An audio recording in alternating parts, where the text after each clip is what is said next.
శ్రీమాత్రే నమః అండి. మనం పిల్లల్ని పెంచుకోవడానికి కొన్ని ఎపిసోడ్లు చేయాలని నిర్ణయించుకున్నాం కదా. మొదటి ఎపిసోడ్ మనం మాట్లాడుకున్నాం. ఈరోజు మాట్లాడుకునేట్లయితే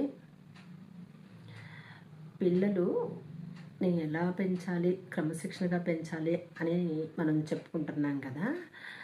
మన ఇంటికి ఆ పిల్లలకి మేనమామలు, అమ్మమ్మ, నానమ్మ, తాతయ్యలు, మేనత్తలు ఇలాంటి వాళ్ళు ఇంటికి వస్తూ ఉంటారు.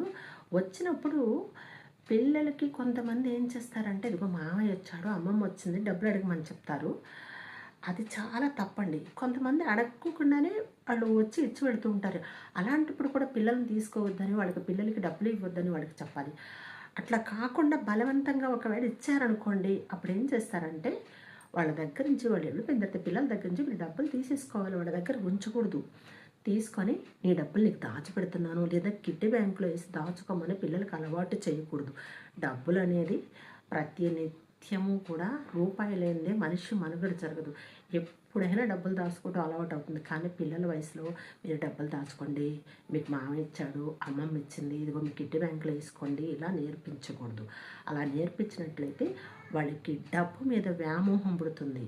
కుటుంబ బంధాలు వాళ్ళకి అర్థం కావు. కుటుంబ బంధాల మీద ఎంతసేపు నా డబ్బులు మనం దాచినప్పుడు ఆ క్షణానికి ఒప్పుకున్నా తర్వాత నా డబ్బులు నాకు ఇచ్చే, నా డబ్బులు నాకు ఇవ్వు, నా డబ్బులు నాకు ఒకటే గొడవ పెడుతూ ఉంటారన్నమాట. అలా డబ్బులు అసలు అలవాటు చేయకూడదు. వాళ్ళ దగ్గర డబ్బు దాచుకోవటం, నీ డబ్బులు నువ్వు కొంతమంది ఏంటంటే డబ్బులు దాయటం అలవాటు చేస్తున్నావు అనుకుంటారు. డబ్బులు దాయటం ఎవ్వరూ అలవాటు చెయ్యక్కర్లేదండి. లేచిన దగ్గర నుంచి మనిషికి రూపాయి లేనిది జీవితం గడవదు కనుక అలవాటు ఏం చెయ్యక్కర్లేదు.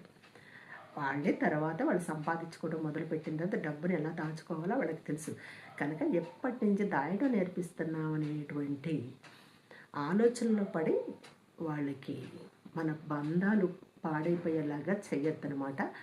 అది పిల్లల దగ్గర డబ్బులు దాయటం అనేది ఒకటి చాలా ప్రమాదకరమైనది, చాలా చెడ్డ అలవాటు అనమాట. అలా చేయకోకుండా ఉండండి. ఈ వీడియో మీకు నచ్చినట్లయితే లైక్ చేయండి, సబ్స్క్రైబ్ కూడా చేసుకోండి. మరిన్ని విషయాలు తెలుసుకుందాం. శ్రీమాత్రే నమః.